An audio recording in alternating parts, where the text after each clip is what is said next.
অভিনেতা জাহির আলভীর স্ত্রী আফরা ইমনাত খান ইকরার মৃত্যুকে কেন্দ্র করে চলমান বিতর্কে নাম জড়িয়েছে অভিনেত্রী ইফফাত আরা তিথির। বুধবার বিকেলে তিনি নিজের ভেরিফাইড ফেসবুক পেজে একটি পোস্টে বিষয়টি নিয়ে মুখ খুলেছেন। তিথি দাবি করেছেন, আলভীর সঙ্গে তার সম্পর্ক নিয়ে যে অভিযোগগুলো উঠেছে তা ভিত্তিহীন এবং অপপ্রচার।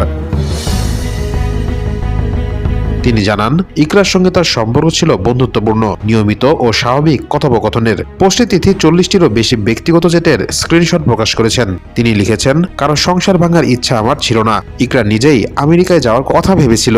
আমি বারবারই বলেছি, চাইলেও যেতে পারবে না। তুমি আলভীকে ভালোবাসো, তুমি তার কুইন। আমি কিভাবে তাকে আত্মহত্যার জন্য উস্কানি দিতে পারি? তিনি ইকরা পরিবারের প্রসঙ্গও উল্লেখ করেছেন। ইকরা পরিবারের সঙ্গে দূরত্ব এবং মানসিক কষ্টের কথা তিথিকে জানিয়েছিলেন। তিথি বলেন, ইকরার মনে পরিবার নিয়েও কষ্ট ছিল।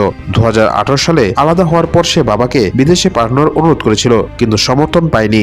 শেষে তিথি জানিয়েছেন, যদি তার কিছু হয়ে যায় সংশ্লিষ্ট সংগঠনগুলো বিষয়টি তদন্ত করবে। তিনি ইকরার শান্তি কামনা করে লিখেছেন, আল্লাহ ইকরাকে ভালো রাখুক, শান্তিতে রাখুক, ওর জীবন সুন্দর হোক।